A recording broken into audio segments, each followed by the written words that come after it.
Assalamualaikum. Halo teman-teman semua.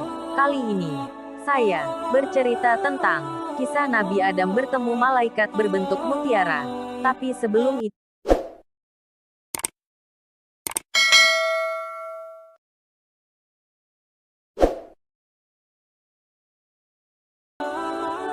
lanjut. Kisah Nabi Adam bertemu malaikat berbentuk mutiara.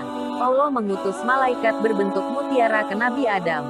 Malaikat merupakan ciptaan Allah yang selalu melaksanakan tugas tanpa alpa sedikit pun.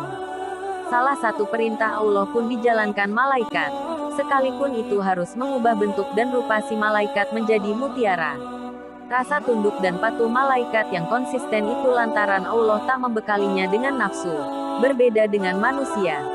Dalam buku Hayat Al-Qulub karya Said Muhammad Bakir Al-Mazlis disebutkan, Allah pernah mengutus malaikat kepada Nabi Adam dalam bentuk mutiara.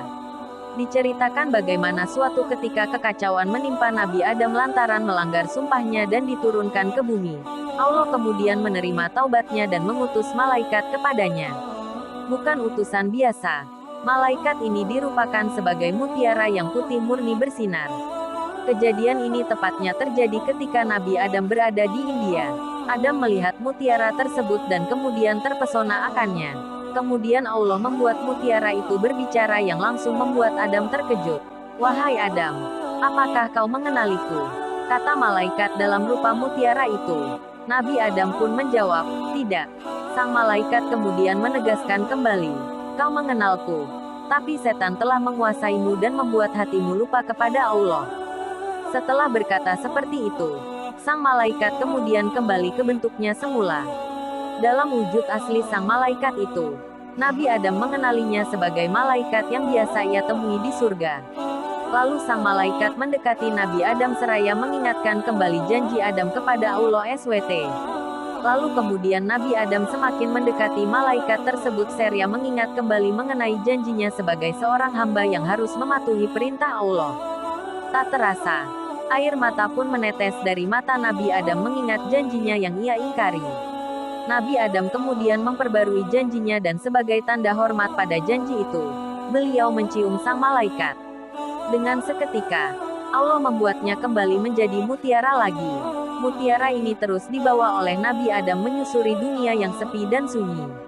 Begitu sampai Makkah, Allah mengutus malaikat Jibril untuk membangun Ka'bah.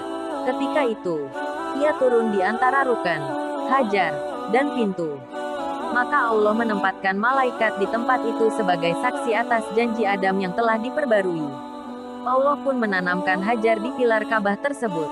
Kemudian malaikat Jibril membawa Adam dari Ka'bah ke pegunungan Safa dan Hawa ke pegunungan Marwah. Nabi Adam kembali memuji dan memuliakan asma Allah. Untuk itulah kita dianjurkan untuk menghadap Hajar dari pegunungan Safa dan mengucapkan Allahu Akbar. Dari hadis sahih juga dijelaskan bagaimana Rasulullah menyampaikan bahwa Adam diturunkan dari surga ke Safa, sementara Siti Hawa ke Marwah. Kisah Adam dan Hawa. Ketika di surga, Hawa kerap merapikan rambutnya dan berhias. Maka saat ia diturunkan ke bumi, Hawa berkata, "Bagaimana aku dapat berharap keindahan dan hiasan di bumi ketika aku di bawah murka Allah?"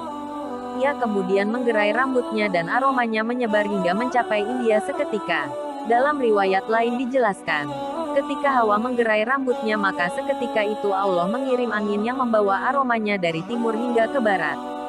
Sebagaimana lumrah diketahui, Siti Hawa dan Nabi Adam semasa hidup di surga selalu dipenuhi kelimpahan kenikmatan dari Allah. Namun ketika Nabi Adam dan Siti Hawa memutuskan memakan buah huldi yang merupakan buah terlarang, Allah berkata, "Wahai Adam, aku adalah yang maha kuasa dan maha pemurah. Aku ciptakan kebaikan sebelum kejahatan, dan aku ciptakan ampunan sebelum siksaku. Aku ciptakan kemuliaan sebelum kehinaan.